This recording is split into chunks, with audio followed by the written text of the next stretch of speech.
Le hemos dado gracias, Señor y Padre Celestial. Le hemos alabado con nuestro entendimiento, con nuestro cantar, con nuestras palabras, con nuestras actitudes, con las expresiones, Señor, de nuestras manos, Señor. Con gestos, Señor, que expresan, Señor, lo que en nuestro corazón sentimos, Señor, para con usted. Pero ahora queremos pedirle, Señor, que nos bendiga por medio de su palabra. A eso hemos venido, Señor, a tener este encuentro con su palabra, a escuchar su voz por medio de la exposición de su palabra.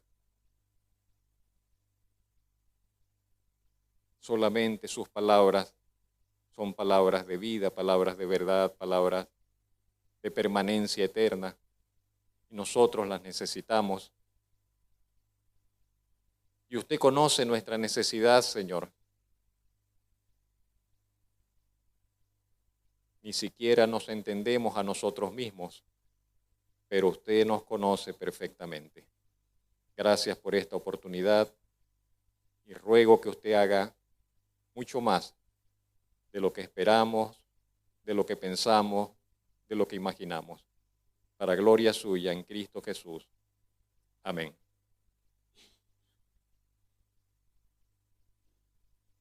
Los evangelios, son 4 los evangelios en el Nuevo Testamento. Acostumbro a decirle a las personas cuando van a iniciar la lectura de la Biblia, le digo, comience por uno de los evangelios. Le digo, no comience desde el Génesis, no comience con la lectura, no, comience por uno de los evangelios. Allí está lo que necesitamos conocer, en primer lugar. Lo que en primer lugar necesitamos conocer es lo que se relata, lo que se narra en los evangelios. Y los evangelios tienen la particularidad de presentarnos la vida del Señor a manera de registros históricos. Cuando usted comienza a leer la Biblia y comienza a leer los evangelios, se da cuenta de que no es una condensación de doctrinas, de mandamientos, no, sino que es el relato de una historia. En este caso, la historia de la vida del Señor Jesucristo. Todo lo acontecido con Él, desde su nacimiento, su crecimiento, el inicio de su actividad como predicador, como enviado del Señor, su muerte, su resurrección, pero desde la óptica de un testigo. Los evangelios nos presentan la vida de Jesús desde el punto de vista de alguien que está presente, que está presenciando todo lo que sucede, todo lo que el Señor hace, todo lo que sucede con su vida. Y de los 4, cada uno de ellos son distintos, porque cada evangelista tiene un punto de vista. Entonces, Mateo presenta el evangelio desde su punto de vista. Marcos hace lo mismo, Lucas hace lo mismo. Lucas, como historiador, presenta todo un registro histórico. Y Juan hace lo mismo. Dice el refrán popular, cada cabeza es un mundo, sí, en cierta forma. Y cada evangelista tiene su visión particular y presenta la vida del Señor Jesús desde su particularidad como observador. Sorprende la sencillez con que se nos presenta la vida del Señor en los evangelios. Pedro diría en sus cartas, no les hablamos del Señor Jesucristo como presentando fábulas artificiosas, sino que les hablamos de la manera que por lo que nosotros vimos con nuestros propios ojos, dice Pedro. De esa forma les hablamos. Y eso es lo que impacta de los evangelios. Una sencillez, una naturalidad, unas escenas tan naturales, tan cotidianas, tan humanas, y en medio de esa sencillez, la grandeza de la verdad que está allí, el sello de de la divinidad, la marca de que es Dios quien está presente allí en ese relato, de que es la voz de Dios que está allí siendo anunciada. De los 4 evangelios, el evangelio de Juan es el más profundo. El evangelio de Juan es el más espiritual de los 4. Lutero decía, ese es el evangelio más genuino, profundo e importante. Bueno, esa era su opinión. Pero sí, el evangelio de Juan es el más profundo de los 4. De manera especial, Juan deja ver la divinidad del Señor Jesucristo. Presenta a Jesucristo como el Hijo de Dios. Y desde el inicio mismo de sus palabras se percibe ese enfoque. Juan comienza el evangelio diciendo, en el principio era el Verbo. Y el Verbo era con Dios, y el Verbo era Dios. Y inmediatamente ya con ese enfoque nos conecta con que Jesús es Dios. Ese es el mensaje del evangelista, de Juan como evangelista. Nos presenta al Señor Jesucristo como Dios mismo manifestado en carne, ¿no? Es el evangelio, el de Juan, en el cual se presenta al Señor Jesucristo como manifestando su divinidad a un grupo pequeño de personas. A un grupo pequeño de personas. Es el evangelio que nos presenta el primer milagro del Señor, cuando transformó el agua en vino en aquella boda, la primera señal que hizo el Señor. Es el evangelio del nuevo nacimiento, de esas famosísimas palabras que le dijo el Señor a aquel erudito de la ley, maestro de Israel, y el Señor le dice, es necesario que nazcas de nuevo. Si no naces de nuevo, no podrás ver el reino de Dios. Es el evangelio del nuevo nacimiento. Es el evangelio del encuentro de Jesús con la mujer samaritana. El texto que leía María Angélica ahora en medio de la adoración. Es el evangelio del milagro del paralítico de Betesda.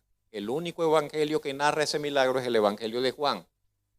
Y cada una de las cosas que hasta ahora he mencionado solamente las menciona Juan, no aparecen en los otros evangelios. Es el evangelio de los famosos 7 yo soy de Jesús. Es el único evangelio donde el Señor Jesucristo dice, yo soy, yo soy, yo soy. Yo soy el pan de vida, yo soy la luz del mundo, yo soy la puerta de las ovejas, yo soy el buen pastor, yo soy la resurrección y la vida, yo soy el camino, la verdad y la vida, yo soy la vid verdadera. Es el evangelio que presenta las enseñanzas más largas del Señor Jesucristo para con sus discípulos. Desde Juan 13, 14, 15 y 16, 4 capítulos están dedicados solamente a lo que el Señor les enseñó en privado a los discípulos. Y esas palabras están solamente en el evangelio de Juan, no las vamos a encontrar en ninguno de los otros 3 evangelios. Es el evangelio que tiene registrada la oración más larga, más extensa que hizo el Señor Jesucristo. ¿Usted quiere ver al Señor Jesucristo orando en largo? Lea Juan capítulo 17. Y allí está el registro de la oración más extensa que tenemos en la Biblia que hizo el Señor Jesucristo.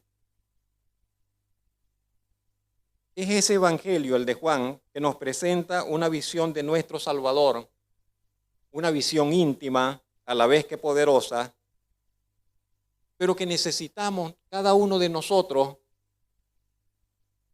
alcanzar, apropiarnos, llegar a ver esa visión íntima del Señor, esa visión espiritual de nuestro Salvador. Hoy quiero invitarle a que nos acerquemos a una escena. Está en Juan capítulo 9. Si tiene su Biblia, por favor, abra su Biblia en Juan capítulo 9. Y vamos a ver allí el relato, que solamente está en el Evangelio de Juan, de un milagro inusual que hizo el Señor. Un milagro inusual. así he llamado este mensaje. Está en el capítulo 9 del Evangelio de Juan. Y si bien cuando hablamos de milagros, todos los milagros son inusuales, porque de hecho eso es lo que denota esa palabra. Un milagro es algo fuera de lo normal. Un milagro es algo que rompe con la normalidad. Juan no usa la palabra milagros. En su evangelio no aparece en ninguna parte la palabra milagro. Los otros evangelistas usan la palabra milagro. Juan no usa esa palabra. Juan usa la palabra señal. Señal. Este principio de señales hizo Jesús, dice Juan. Pero la palabra señal es el sinónimo que él usa para milagro. Es como que si dijese, este principio de milagros hizo el Señor. Cuando la gente le decía, muéstranos señal a Jesús, lo que le estaban diciendo es, danos, obra un milagro para ver que avale tu autoridad como enviado de Dios. ¿Dónde está? Danos un milagro. Y el Señor Jesús decía, la generación mala está pidiendo señales, pero no se le va a dar ninguna otra señal excepto. Pero Juan usa esa palabra, señal, que tiene la connotación de demostrar, de hacer referencia a algo sobrenatural, pero a la vez que tiene un objetivo,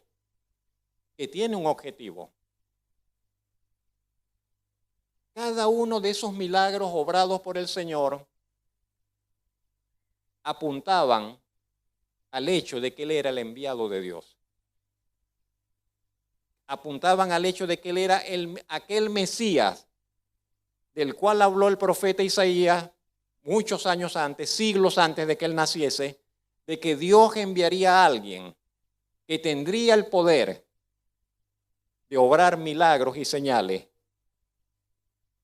en medio de las necesidades de la gente.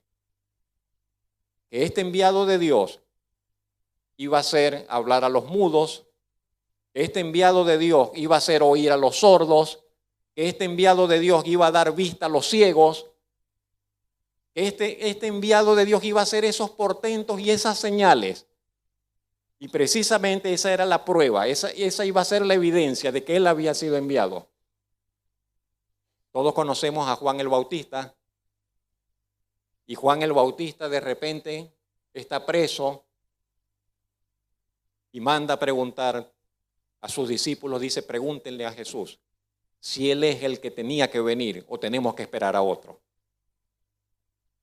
Le dicen, pregúntenle si Él era el que tenía que venir o tenemos que esperar a otro.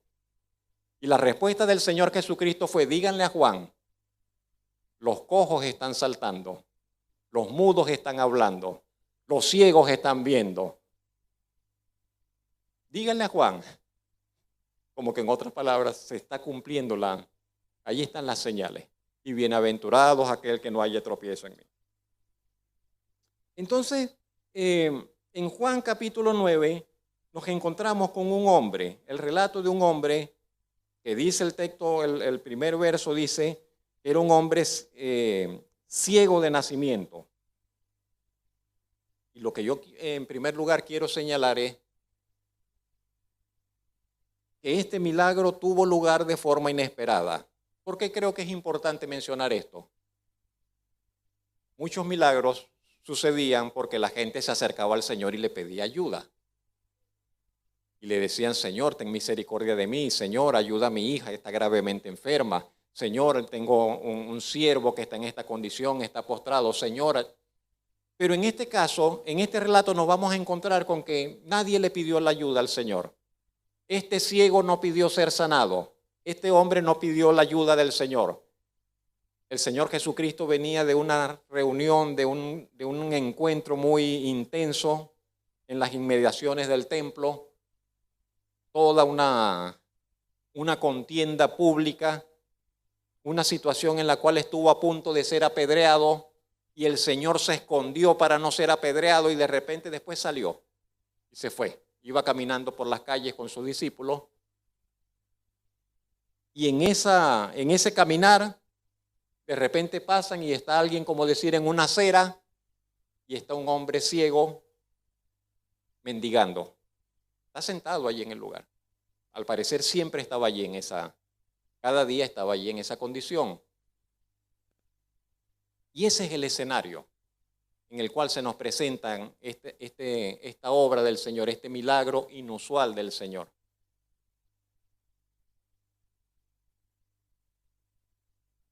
Quiero expresarle, muchísimas veces Dios obra de esa forma, manifestando su bondad ante aquellos que ni siquiera están preguntando por Él. De hecho, eso es lo que dice la Escritura, que Dios dijo, me voy a manifestar a personas que ni siquiera preguntan por mí. Pero yo creo que en cierta forma es el testimonio de cada uno de nosotros. Dios se manifestó a nuestras vidas cuando nosotros no estábamos pensando en Él. Dios nos llamó a conocerle cuando nosotros no estábamos buscándole. Y siempre enfatizaremos eso. Dios nos buscó. Nosotros respondimos a Él. Pero no fue que nosotros le buscamos, no fue que usted le buscó, fue que Dios le llama. Es Dios quien llama. Es Dios quien nos sale al encuentro. Allí está ese hombre ciego, resignado a su condición. ¿Cómo no estar resignado a su condición? Nació ciego. Hay situaciones que nos cuesta mucho aceptar en la vida. Cuando vienen inesperadamente, cuando marcan un quiebre de línea en nuestra vida y decimos, pero mi vida era así y ahora es así. Pero en aquellas condiciones que nos acompañan desde nuestro nacimiento, sencillamente las aceptamos porque así nacimos. Y este hombre nació en esa condición, nació ciego. No tenía ninguna esperanza de ver, jamás. No esperaba eso, no soñaba con eso, no pensaba en eso. Él nació ciego. Y los años habían pasado y él aceptó su condición, impedido visualmente. Y así se resolvió su vida. Y los estudios de los científicos dicen, sí, el cerebro se adapta, se potencian las otras facultades, la gente impedida de vista entonces desarrolla más fineza con el oído, tienen mayor sensibilidad en las manos, logran percibir el espacio que les rodea de una forma, aunque no vean, pueden percibir, pueden adaptarse y desenvolverse con la limitación visual, pero salen. Hay otras capacidades que se desarrollan, pero allí estaba ese hombre en todo caso, resignado, tal vez hasta satisfecho con la suerte que le había tocado en su vivir.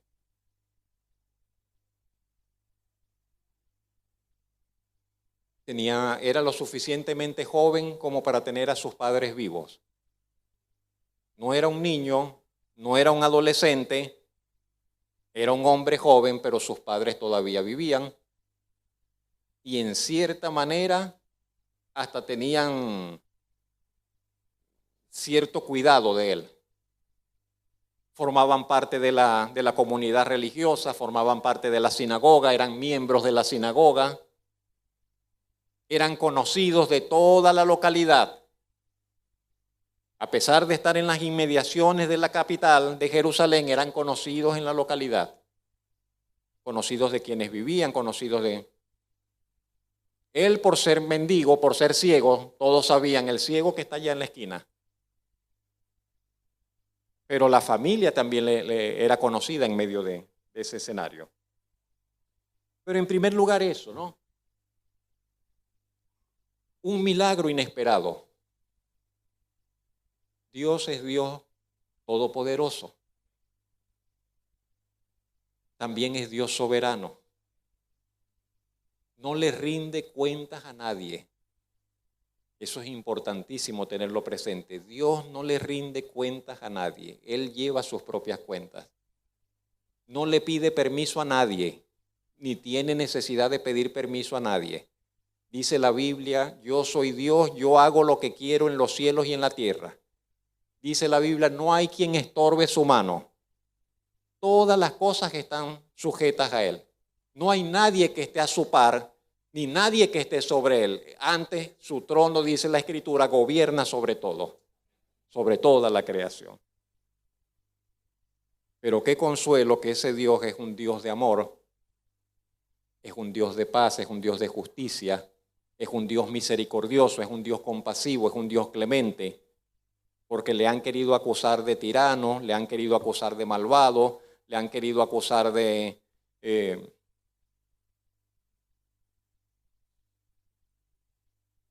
males. Si ese Dios es Dios de amor, ¿por qué permite que este hombre nazca ciego? Si Dios tiene tanto amor, ¿por qué hay tantos males en el mundo? Si Dios me ama tanto, ¿por qué me pasan estas? ¿Por qué padezco de tales problemas? Y si le ha querido achacar los males de los hombres a Dios y las consecuencias de nuestras acciones, entonces protestamos y queremos también atribuírselas a Dios. Pero ese Dios todopoderoso es un Dios de bien, es un Dios de misericordia, es un Dios de perdón. Palabra pero importantísima, central. Dios es Dios perdonador, así dice la Escritura. Dios perdonador, que perdona el pecado. Que le puede decir a todos, están en pecado, vengan a mí. Vamos a ponernos a cuenta y yo les voy a perdonar. Y si hubieran cometido pecados, les serán perdonados. Y si sus pecados fuesen como una mancha intensa y oscura, van a ser emblanquecidos. Dios es Dios de perdón, Dios de oportunidades. Dice la Escritura, es el mismo ayer, hoy y por los siglos. Pero no anuncia, la mayoría de las veces no anuncia su obrar, no anuncia sus milagros. Este fue un milagro inesperado. En segundo lugar, leemos que cuando los discípulos le vieron, le dijeron al Señor Jesucristo, ¿quién pecó? ¿Este o sus padres para que haya nacido ciego? Jesús les respondió, dice el verso 3, no es que pecó este ni sus padres, sino para que las obras de Dios se manifiesten en él.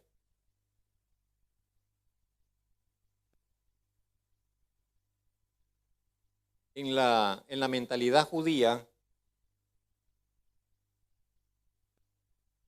cada calamidad, cada enfermedad era el resultado de algún pecado. Y eso tiene cierto tinte de verdad, pero no del todo. En la mentalidad de los judíos, de los discípulos, ellos dijeron, este hombre nació ciego. Y de seguro nació ciego por su pecado o por el pecado de sus padres. Y le preguntan al Señor Jesucristo, ¿por qué él nació ciego? ¿Por sus padres o por él mismo? Para ellos no había más opción. Les nació ciego es por la maldad de ellos o por la maldad del mismo, lo cual no tendría mucha explicación, porque cómo pecó antes de... Pero lo importante es la respuesta que le da el Señor. Y le dice, no se trata de que él haya pecado, no se trata de que sus padres hayan pecado. Él está en esa condición para que las obras de Dios se manifiesten en él. Y entonces, esa ceguera, la ceguera de este hombre, era el escenario para que Dios manifestase su poder en él. Y yo me pregunto, ¿cuántas de nuestras necesidades, cuántos de nuestros problemas, cuántas de nuestras limitaciones, cuántos de nuestros achaques, cuántos de nuestros fracasos no son el escenario para algo que Dios quiere hacer en nuestras vidas?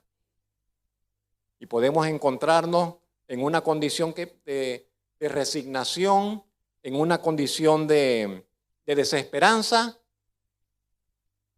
y olvidarnos de que Dios puede manifestar, Dios quiere manifestar su poder en medio de nuestras crisis, de nuestras situaciones.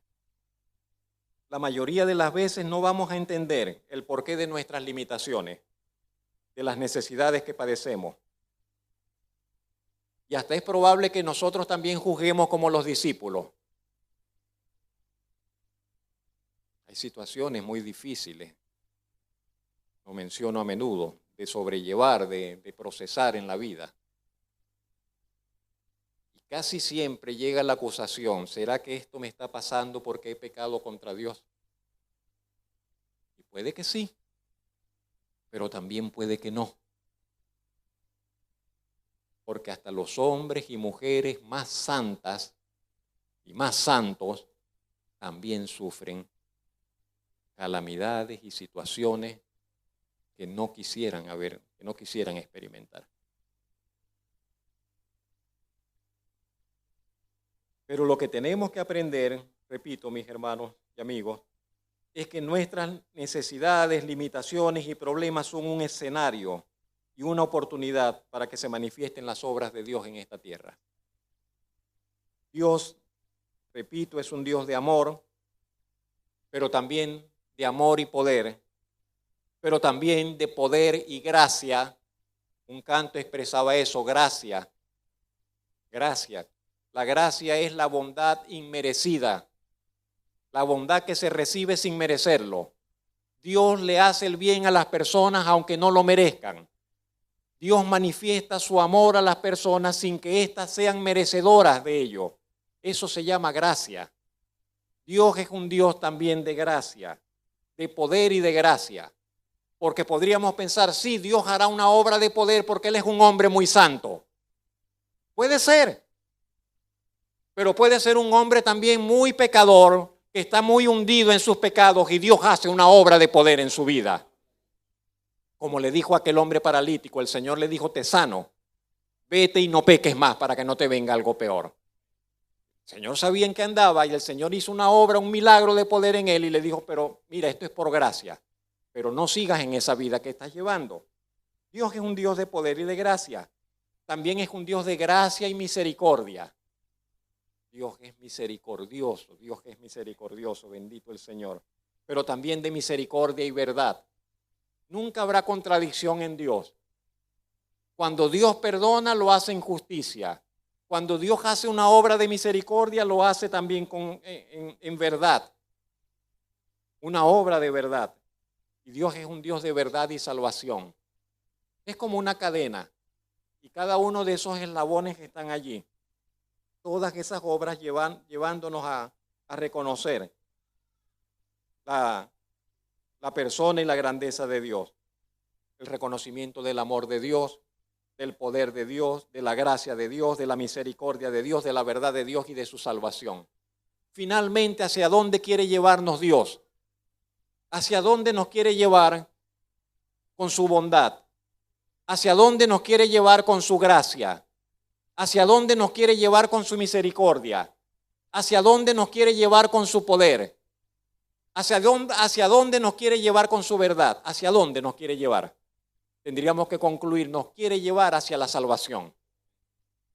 ¿Hacia dónde nos quiere llevar Dios con su paciencia? Hacia la salvación. El estado final al cual nos quiere llevar es hacia la salvación, que está en Él y únicamente en Él y solo en Él.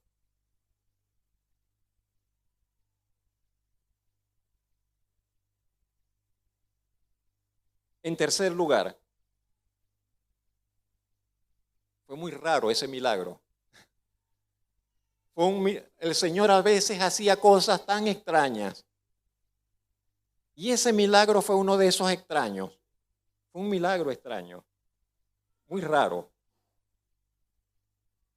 Hubo una rareza en ese método que escogió el Señor para sanar a este hombre, para llevar a cabo su milagro. La Biblia dice que cuando el Señor le dijo eso a los discípulos, no es para esto, sino para que se manifiesten las obras de Dios. Entonces el Señor vino y escupió. Y escupió en tierra el Señor. y con la saliva hizo lodo y se lo aplicó a los ojos de este hombre. Y luego le dice, anda y ve a lavarte en el estanque. Estaba a cierta distancia ese estanque, famoso ese estanque desde los tiempos de Nehemías, el estanque de Siloé. Estaba ubicado en la parte sur del templo.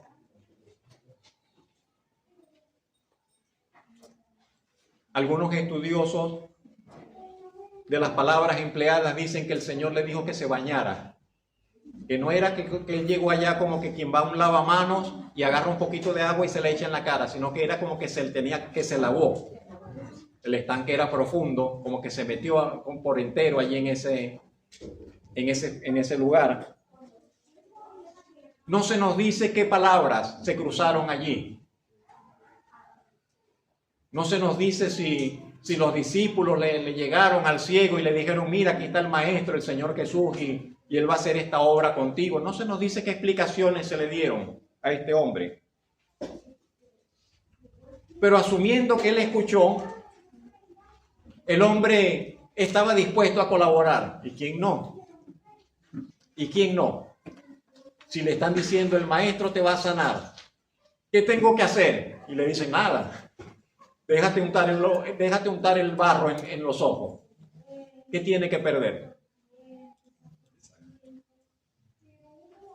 ¿Y cuántas veces el Señor nos pedirá algo a nosotros o nos quiere dar algo a nosotros, pero nosotros a veces nos frenamos porque nos parece rara la cosa?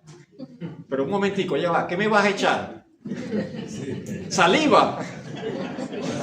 Pero no hay otra manera de que me pueda sanar, que diga una palabra, que me imponga las manos y digas, ábrete, porque así lo había hecho el Señor en otras oportunidades. Si Él tenía todo el poder y algunos lo sanaba a la distancia sin ni siquiera tocarlo. Pero entonces, ¿por qué Él le tiene que hacer ahora barro con saliva? Pero bueno, así lo quiso hacer el Señor, pues. ¿Cuántas veces el Señor querrá hacer una obra poderosa en nuestras vidas y nosotros estamos recelosos, renuentes, porque no sé, es que no me parece, es que no me gusta así? Y nos perdemos y nos estamos perdiendo de ver la manifestación gloriosa del Señor. Amén. Los procedimientos de Dios en la vida de sus hijos a veces o muchas veces tienen esa característica, mis hermanos. A veces pueden parecer extraños, raros, inclusive innecesarios. Y alguien puede decir, pero ¿qué necesidad tengo yo de hacer esto? ¿Por qué tiene que ser de esta forma? Pero si nosotros nos sometemos a ese procedimiento de Dios en tranquila, en fiel obediencia a su palabra, disfrutaremos de esa bendición completa que Él tiene dispuesta para nuestras vidas. Amén. En cuarto lugar, consideremos lo siguiente. Las obras de Dios muchas veces se realizan en medio de muchas turbulencias. Quiero decirle eso. Dios muchas veces obra en medio de aguas turbulentas. Dios hace sus obras entre la admiración y la oposición, entre la celebración y la persecución. Y si pensamos, no, si Dios está obrando, todo va a ir en paz, en maravilla. No. Casi siempre es lo contrario. Dios está obrando y en medio del obrar de Dios está el revuelo, está la oposición, están los ataques, está todo eso allí. Pero allí vamos marchando con la bendición y el favor de Dios. Amén. Amén. El hombre ciego fue a lavarse. Se fue solo, al parecer. O quizás alguien le llevó a un amigo, no lo sé. No nos lo dice la Escritura. El asunto es que cuando se lava el hombre comienza a ver. ¿Qué reacción tendría? ¿Cómo podría reaccionar este hombre que nunca ha visto y comienza de repente a ver todo lo que está alrededor? ¿Usted piensa que él regresaría calladito? Hoy me cubrí la vista. Ese hombre iba dando gritos. Ese hombre iba saltando de alegría. Ese hombre iba... Y la gente comienza de, ¿qué pasa? ¿Qué pasa? ¿Qué sucede? No, el hombre que estaba ciego ahora ve. No puede ser. Y comienza la gente a remolinarse alrededor de él. ¿Qué te pasó? ¿Cómo recobraste la vista?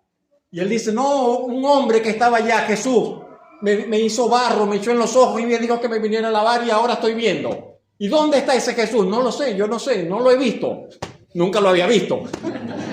Si lo viese no lo iba a reconocer. Y entonces él está allí y comienza y dice, no, ese no es el ciego. No, se parece, pero ese no es. Y él decía, no, yo soy. No le creían. Yo soy el que estaba allá mendigando. El Señor me sanó, el Señor me sanó. Y la gente remolinándose y comienzan los otros y llegan las noticias rápido a los fariseos que están allá. No, mira que hay un tumulto allá en la calle. El hombre, ¿qué tal? Y no, tráiganlo para acá, vamos a interrogarlo, vamos a ver qué es lo que pasa. Y comienza la presión. ¿De dónde eres tú? ¿Quién eres tú? ¿Quién te abrió los ciegos? Los ojos? ¿Cómo te abrió los ojos? ¿Qué te dijo? ¿Qué dices tú de ese hombre? Y otros decían, no, ese está fingiendo, ese no era ciego. Ese nunca había sido ciego, eso no es cierto. Le dijeron otros, llamen a los papás. Llamaron al papá, llamaron a la mamá. Ese hijo de ustedes, ese es el que ustedes dicen que nació ciego. ¿Cómo que ahora está viendo? Los padres intimidados, porque hay toda una presión en todo eso, le dicen, no, bueno, él es grande, pregúntenle a él. Él está grandecito, pregúntenle a él qué es lo que le pasó, pero ese es nuestro hijo y nació ciego. ¿Cómo ve ahora? No sabemos cómo ve ahora, pero pregúntenle a él. Y dice la Escritura, el evangelista dice que los padres tenían miedo, porque la ley era lo que se había acordado en esos días, era que todo aquel que dijese que Jesús era el Mesías iba a ser expulsado.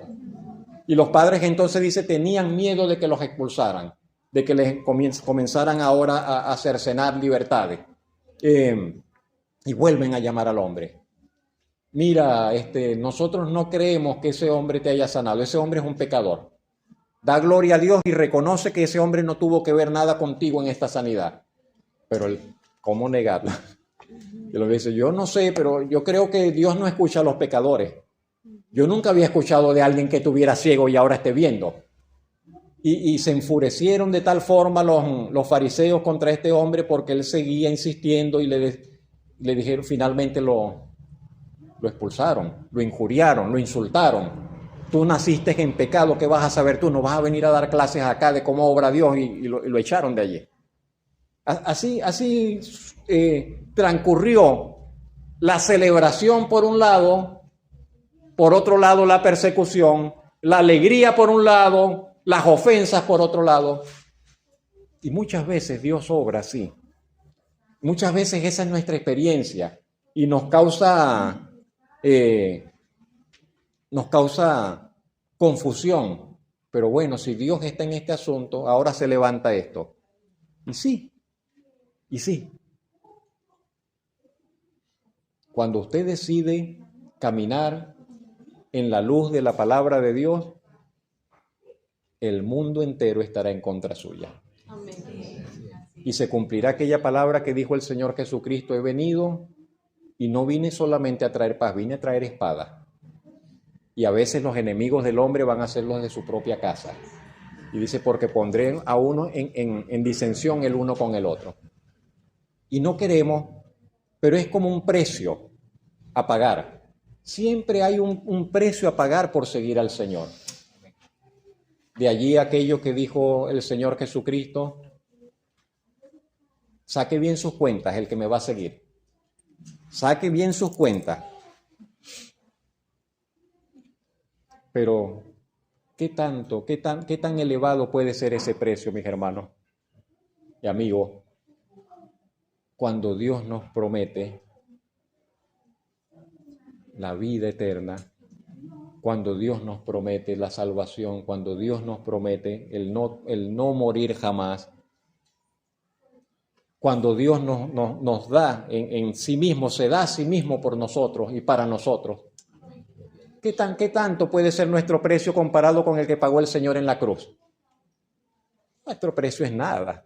Que nos dejen de hablar, que nos quiten el habla, que hablen de nosotros, que nos critiquen, que nos juzguen. ¿Qué precio? A veces es más fuerte.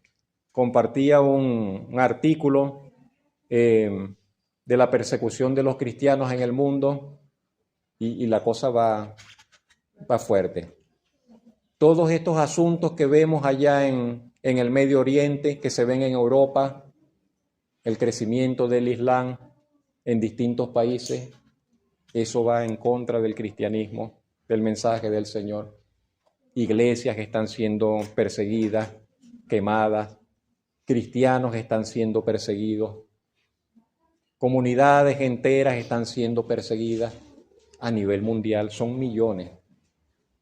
De allí la preocupación, pero bueno, pero si ese fuese el precio a pagar, aún la ganancia es infinita. Amén. Aún la ganancia es infinita. Amén.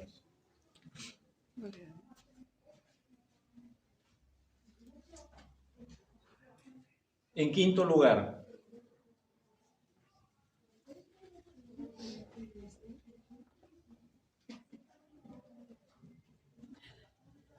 finalmente, después de todo esto, porque el Señor no aparecía por ningún lugar, a veces como que Dios nos deja solos. Porque el hombre, el Señor hizo esa obra en él y se fue a alabar y después está en medio de todo esos interrogatorios y esas presiones, pero estaba solo. Y el Señor no estaba por ningún lado. Y a veces Dios nos deja ir solos. Es necesario que caminemos solos.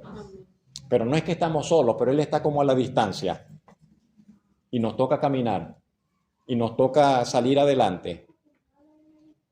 Y luego el Señor viene y lo busca. Dice la Biblia, el Señor le buscó. Cuando supo el Señor que lo habían expulsado, el Señor vino y lo buscó. Y tuvo ese encuentro con Él. Que vendría para completar el milagro que había comenzado. ¿Sabe que el milagro no estaba completo? Que el milagro no había sido realizado por completo. El hombre veía físicamente, pero todavía no veía espiritualmente. Todavía no veía espiritualmente. Y el Señor le busca, le encuentra y le hace una pregunta. La pregunta más importante que se le puede hacer a alguien sobre esta tierra es la que le hizo el Señor a ese hombre. Y es el versículo más cortico de todo ese capítulo, una sola línea.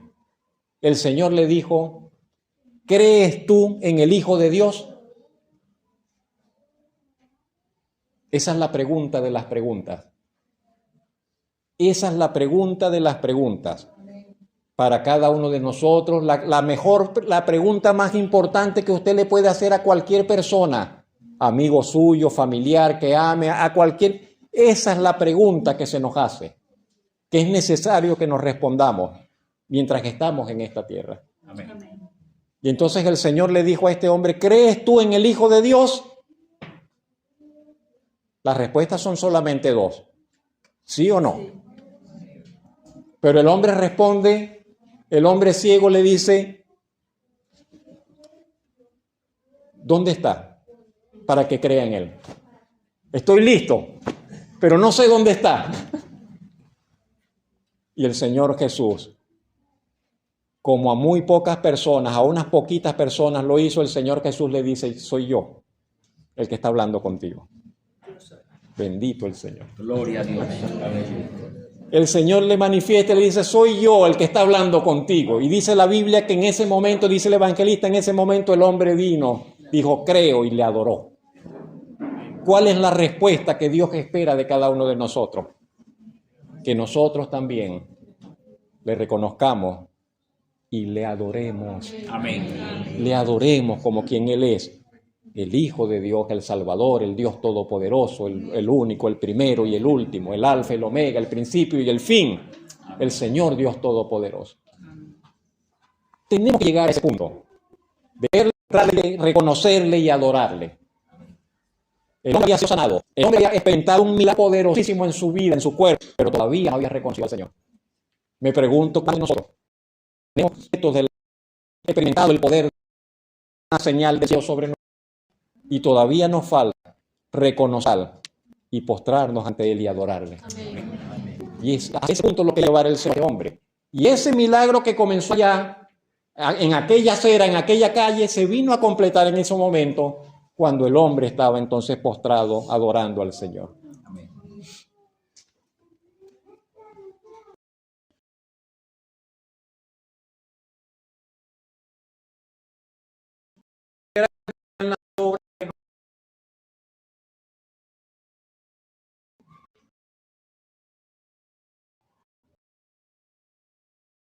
Que realicemos, cuántos triunfos, cuánto dinero hagamos, eso no es lo importante a la final.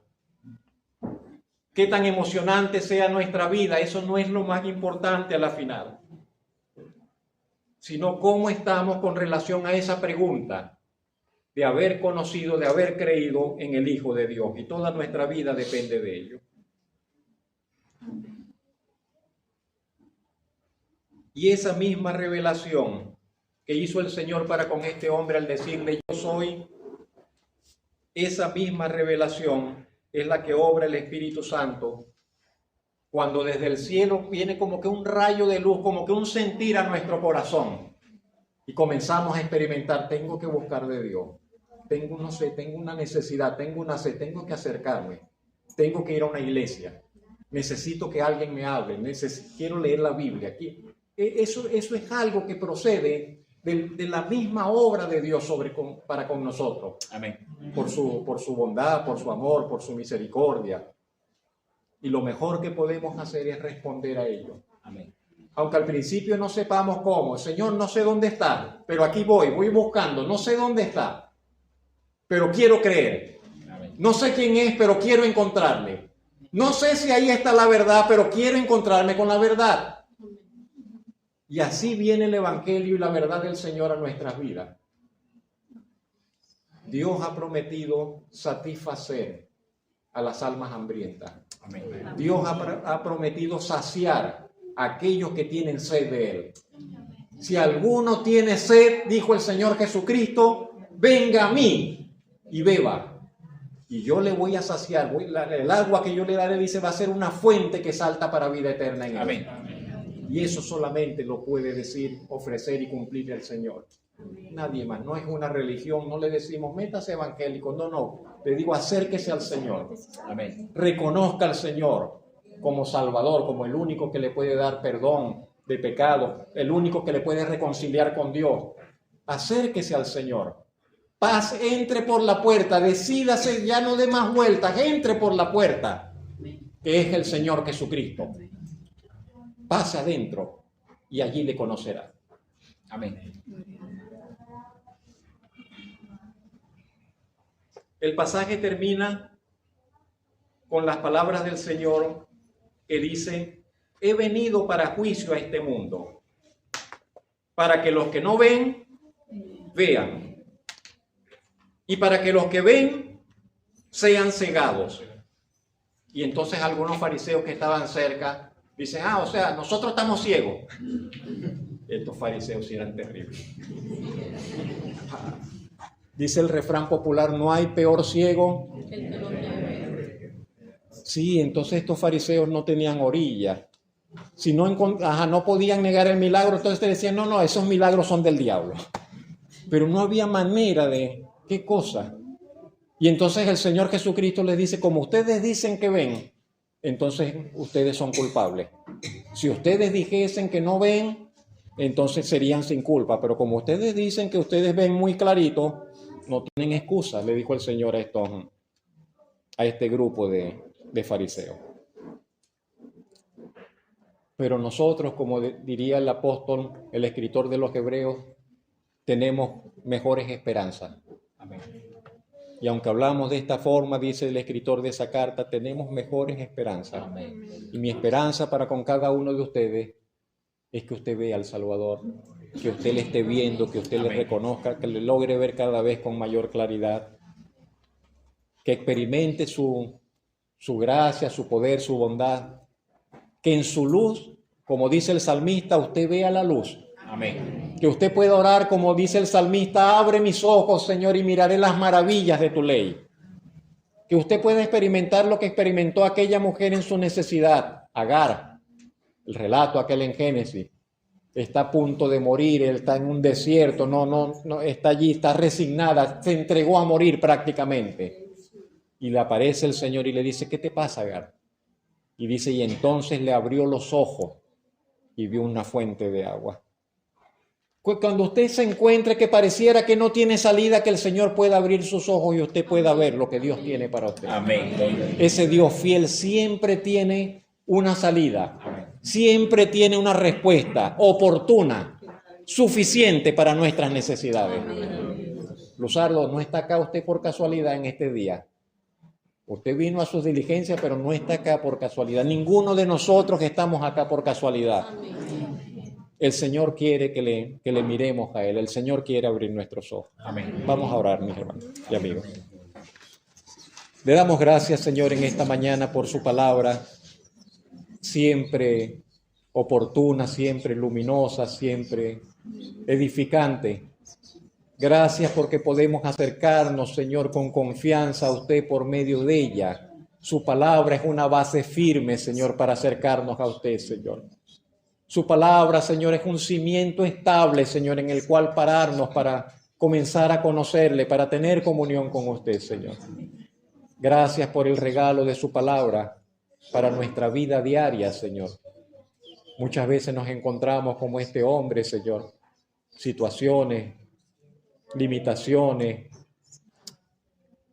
problemas que escapan de nuestras manos, que no podemos resolverlos, Señor. Pero basta que usted, Señor, intervenga.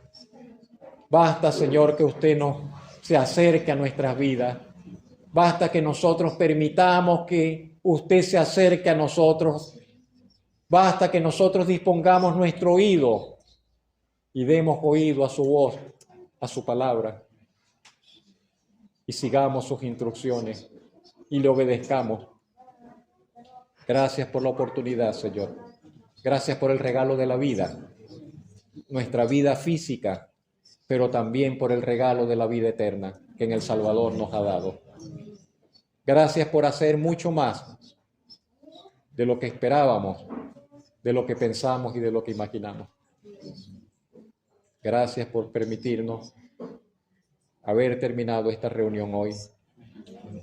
Y aunque no hay luz eléctrica, Señor, pero está la luz suya, Señor, Amén. sobre nuestras vidas.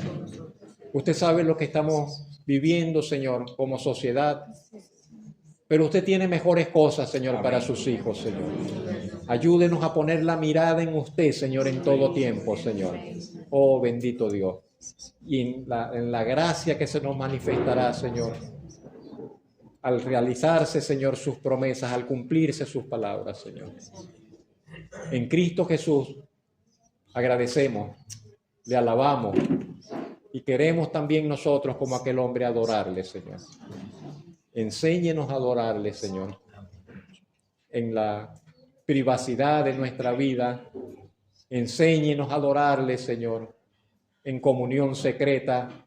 Enséñenos a adorarle también públicamente. Que nos identifiquemos con usted sin importar el precio, Señor, que ello implique. Se lo pedimos en el nombre del Salvador, Amén. Gloria a Dios. en el nombre de aquel que vino a nosotros, Señor, en Cristo Jesús. Amén.